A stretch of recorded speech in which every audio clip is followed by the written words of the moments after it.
when I first heard about AI. It's not my thing.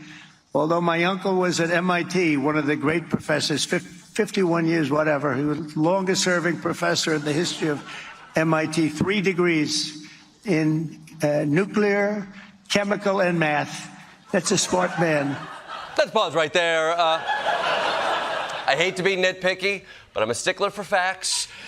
Yes, Trump's uncle was a famous MIT professor, but he wasn't the longest-serving professor in MIT history, and he didn't have a degree in nuclear or chemical or math. And B, Trump's uncle died 10 years before Kaczynski became known as the Unabomber. So the whole thing we just heard wasn't just a small lie, it was like a full hallucination, including the conversation Trump made up between him and his uncle. Although, how could you tell it was made up? I mean, it sounded so natural.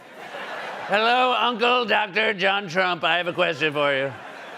Was Ted Kaczynski, who went to a totally different school, a good student? Why, yes, he was. He was very smart, and you should bring this up at an AI subject. But Dr. Uncle Trump, this story has nothing to do with AI. Don't you think it'll be weird to bring it up there? Hey, don't you question me! I've got 3 degrees, nuclear, chemical, math! And no matter what Trump does, he just can't get them to shut up about it. I know you've urged people to move on, but I'm curious, why do you think your supporters in particular have been so interested in the Epstein story? I don't understand. About how it's been handled. I don't understand it. Why they would be so interested. He's dead for a long time. He was never a big factor in terms of life.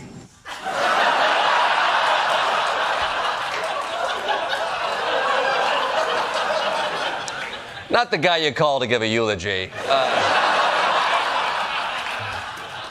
Also, you don't have to like Epstein, but he clearly was a big factor in terms of life. He's America's most famous sex criminal, which is quite a competitive category. You talk about this, I'm going to excommunicate you. Well, you're not the Pope, bro. Millions of Americans are not satisfied with what we've been told.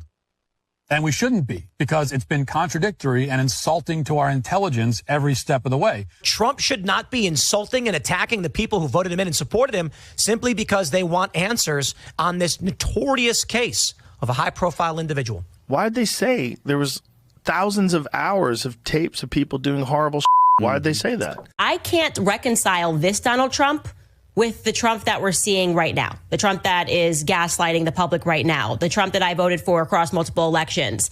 The Epstein scandal is definitely terminal cancer to Trump's MAGA movement. The only person on the right who seemed really happy about it is Trump's former mega donor and co-president, world's richest man, Elon Musk. All summer, Musk has openly warred with Trump, including teasing the creation of a new third party, saying in a now deleted post that Trump was in the Epstein files. Today, Musk spent much of his time on social media stirring the Epstein pot, posting that so many powerful people want that list suppressed, and we were all told the list was going to be released, and that Trump should just release the files and point out which part is the hoax. When the political betting site Polymarket posted its users believe there was a 100% chance Donald Trump was named in the Epstein files, Musk replied with a post of his own, quote, "That is a high level of confidence." From day one, I said Donald Trump is not in the business of protecting other people.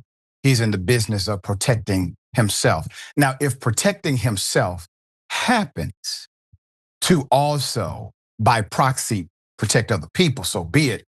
Donald Trump is not releasing these files because he's in them. He's in them in a considerable way. So what he's doing now is he's hoping to change the focus by either A, making you not pay attention to the Epstein files any longer, or B, disrupting the credibility of the files themselves, saying that, well, the files were created by Obama and by Comey and Biden. I was in a deep deficit with my wife, so I have been trying to dig myself out of that hole by doing occasionally fun things. Shohei is a once-in-a-generation talent. No one's been able to do what he does at so many positions, pitcher, hitter, and bookie. A bookie is what Bill Belichick reads to his girlfriend before bedtime. Oh,